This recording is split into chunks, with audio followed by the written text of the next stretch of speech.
दोस्तों, बीते 24 घंटे में बिहार की सियासत में ऐसा भूचाल आया है कि भारतीय जनता पार्टी के दिग्गज नेता नरेंद्र मोदी और अमित शाह बैकफुट पर आ गए हैं। दोस्तों, एक तरफ पहलगाम हमले ने देश भर को सदमे में डाल रखा है, तो वहीं दूसरी तरफ बिहार में नीतीश कुमार ने ऐसा दांव खेला कि बीजेपी की सारी रणनीति धूल में मिल गई।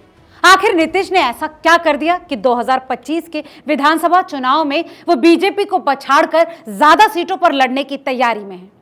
और दोस्तों, ये क्या, चिराग पासवान जो कभी नीतीश के खिलाफ बीजेपी के साथ खड़े थे, अब नीतीश को चाचा कह रहे हैं। वहीं उपेंद्र कुशवाहा भी बीजेपी से नाराज होकर अब नीतीश के सुर में सुर क्यों मिला रहे हैं? क्या बिहार में अब कोई नई सियासी खिचड़ी पक रही है? और सबसे बड़ा सवाल कि नीतीश कुमार का ये बड़ा ऐलान आखिर है क्या? दोस्तों, पहलगाम में हुए आतंकी हमले ने देश को हिलाकर रख दिया। 26 लोगों की जान गई और पूरा देश एकजुट होकर आतंकवाद के खिलाफ खड़ा है। लेकिन दोस्तों, इस दुख की घड़ी में भी सियासत थमने का नाम नहीं ले रही। बीजेपी जो हमेशा आपदा में अवसर ढूंढती रही, इस बार खुद मुश्किल में फंस गई। विपक्ष का आरोप है कि सरकार की सुरक्षा चूक ने पूरे देश को संकट में डाल दिया। और ठीक इसी मौके पर बिहार में नीतीश कुमार ने ऐसा सियासी पैंतरा खेला कि बीजेपी के लिए सांस लेना तक मुश्किल हो गया है। दोस्तों, पहलगाम हमले के बाद पीएम मोदी बिहार में रैली करने पहुंचे और आतंकवाद के खिलाफ ललकार भी लगाई। लेकिन बिहार की धरती पर नीतीश ने उनकी रणनीति को ही उलट-पुलट कर रख दिया। दोस्तों, भाजपा कहां तो ये सोच रही थी कि साल 2025 के चुनावों में नीतीश को कम सीटें देकर खुद बड़ा भाई बनकर उभरेगी, लेकिन वहीं नीतीश ने ऐसा मास्टर स्ट्रोक खेला कि भाजपा को ही उनकी शर्तें माननी पड़ रही हैं। नीतीश कुमार ने अपनी कोर कमेटी के साथ गुपचुप मीटिंग की और एक ऐसा फैसला लिया जिसने बीजेपी के होश उड़ा दिए। सूत्रों की माने तो नीतीश ने ऐलान किया है कि उनकी जनता दल यूनाइटेड 2025 के विधानसभा चुनावों में 123 सीटों से ज्यादा सीटों पर लड़ेगी। जी हां, बीजेपी जो नीतीश को 100 सीटों से कम पर रोकना चाहती थी, उसे अब नीतीश की इस मांग के सामने झुकना पड़ रहा है। दोस्तों, नीतीश का यह दांव भाजपा के लिए किसी झटके से कम नहीं।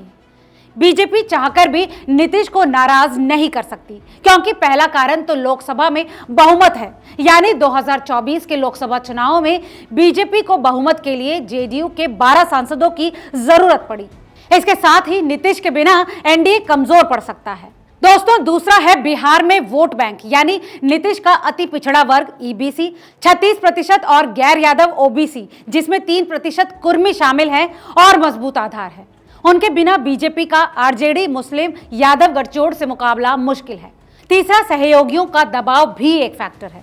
दोस्तों, नीतीश को नाराज करने का मतलब नायडू 16 सांसद और अन्य एनडीए सहयोगियों के असंतोष को न्योता देना। नीतीश ने यह भी साफ कर दिया कि वो साल 2010 की स्थिति दोहराना चाहते हैं, जब जेडीयू ने 115 सीटें जीती थी। वहीं उनके बेटे निशांत कुमार भी रैलियों में कह रहे हैं कि पिताजी को फिर से 110 प्लस सीटें दिलवाइए, वो ही सीएम बनेंगे। निशांत के इस मासूम अंदाज ने भाजपा की रणनीति को और पेचीदा कर दिया है। वहीं साल 2020 में चिराग पासवान ने भाजपा की मदद से नीतीश की जेडीयू को 43 सीटों तक सीमित कर दिया था। लेकिन अब चिराग का सुर बदल चुका है। वो अब नीतीश को चाचा कहकर गले लगा रहे हैं। अब सवाल तो ये भी है कि आखिर ये यू टर्न क्यों?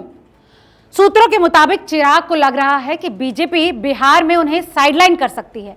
ऐसे में नीतीश के साथ नजदीकी उनकी सियासी जमीन बचाने की रणनीति है। दोस्तों, चिराग की लोक जनशक्ति पार्टी को साल 2024 में 5 लोकसभा सीटें मिली, लेकिन बिहार विधानसभा चुनाव में उनकी ताकत सीमित है। नीतीश के साथ गठजोड़ से चिराग को ज्यादा सीटें और सियासी रसूख मिल सकता है। तो क्या चिराग और नीतीश मिलकर बीजेपी को दबाव में ला रहे हैं?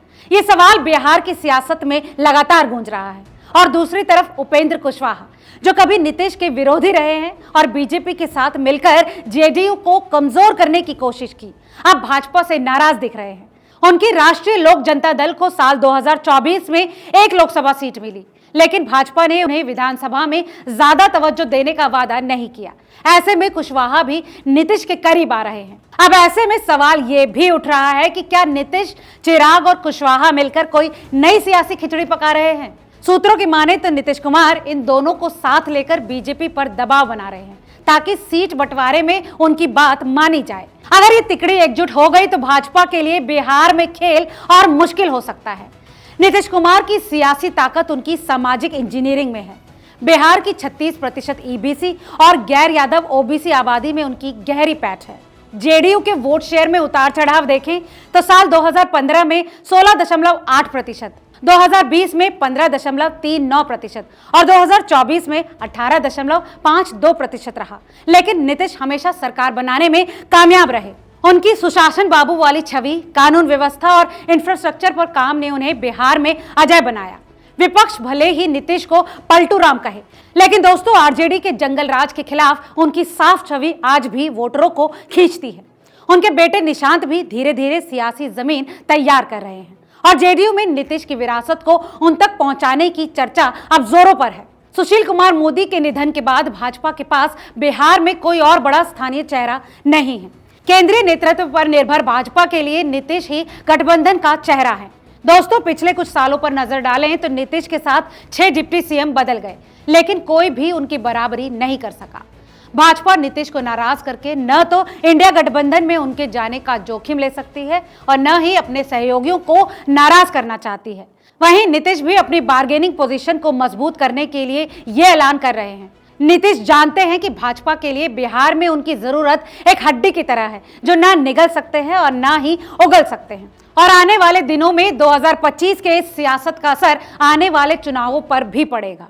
अगर नीतीश कुमार 2025 में 123 से ज्यादा सीटों पर लड़कर जेडीयू को मजबूत करते हैं तो आगे भी राजनीति में वो और बड़ा दांव खेल सकते हैं। दोस्तों संभावित समीकरण इस प्रकार हो सकते हैं, यानी कि जेडीयू का दबदबा बरकरार रहेगा। अगर नीतीश 2025 में 100 से ज्यादा सीटें जीतते हैं तो आगे वो बीजेपी को और कम सीटें देकर खुद सीएम की कुर्सी पक्की करेंगे। निशांत कुमार को सियासी वारिस के तौर पर पेश किया जा सकता है, लेकिन ये कब होगा जब स्थिति ये बनेगी। दोस्तों चिराग और कुशवाहा का रोल भी इसमें अहम है। चिराग और कुशवाहा अगर नीतीश कुमार के साथ रहते हैं तो एनडीए में छोटे दलों का दबाव बढ़ेगा।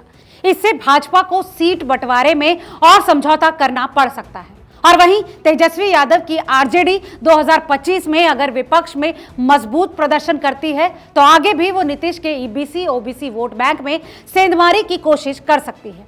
मुस्लिम यादव आधार को और मजबूत करने की रणनीति बन सकती है, लेकिन इसमें बीजेपी की चुनौती कहीं से भी कम होती दिखाई नहीं दे रही। भाजपा को बिहार में स्थानीय नेतृत्व विकसित करना होगा। अगर आगे नीतीश सक्रिय नहीं रहते तो बीजेपी को नया चेहरा लाना पड़ेगा, जो अभी मुश्किल लगता है क्योंकि इंडिया गठबंधन पैंतरे में है। अगर नीतीश कभी इंडिया गठबंधन में जाते हैं तो एनडीए के लिए बिहार में जीत लगभग असंभव हो सकती है।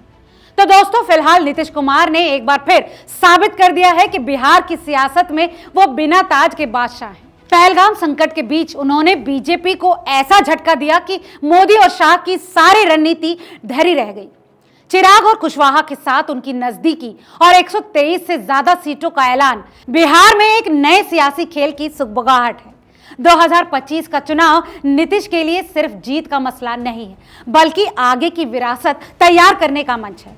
दोस्तों आपको क्या लगता है, क्या नीतीश कुमार फिर से बीजेपी को मात दे पाएंगे? अपनी राय हमें कमेंट करके जरूर बताएं और ऐसी तमाम और खबरों के लिए जुड़े रहिए रिपोर्टर जी के साथ। बहुत बहुत शुक्रिया।